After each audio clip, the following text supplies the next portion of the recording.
Superposition theorem.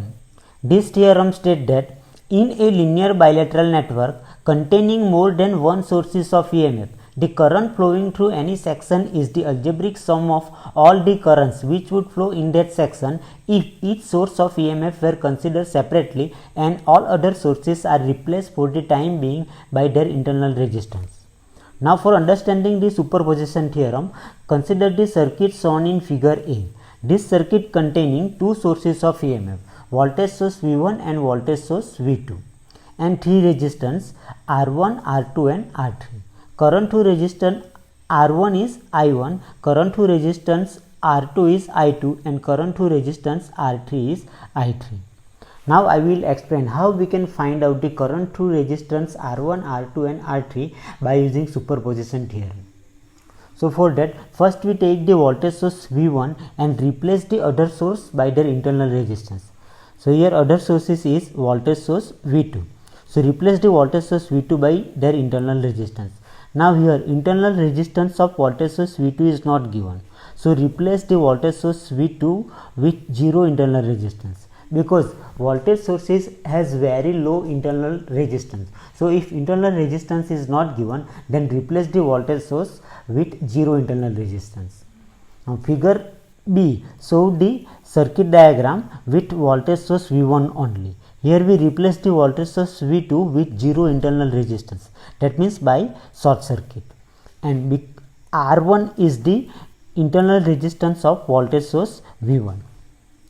Now because of voltage source V1, current through resistance R1 is I1 dash, current through resistance R2 is I2 dash and current through resistance R3 is I3 dash. Now take the voltage source V2 and replace the other sources with their internal resistance. Here other sources is voltage source V1. So replace the voltage source V1 with their internal resistance. Here internal resistance of voltage source V1 is R1. So replace the voltage source V1 with internal resistance R1. Now figure C show the circuit diagram with voltage source V2. And here we replace the voltage source V1 with their internal resistance R1. Now because of this voltage source V2, current through resistance R2 is I2 double dash, current through resistance R1 is I1 double dash and current through resistance R3 is I3 double dash.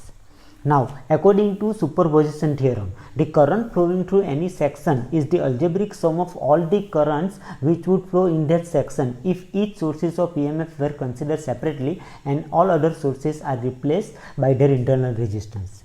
So current I1 is the algebraic sum of I1 dash and I1 double dash. So I1 is equal to I1 dash minus I1 double dash.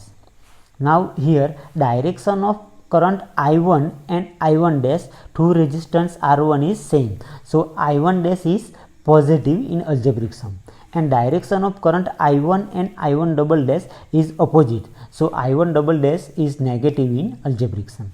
So current I1 is equal to I1 dash minus I1 double dash.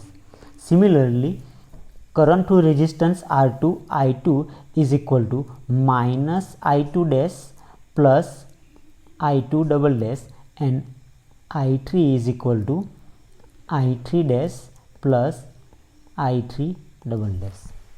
So this is how we can find out the current through any section of a circuit by using superposition theorem when circuit containing the more than one sources of EMF.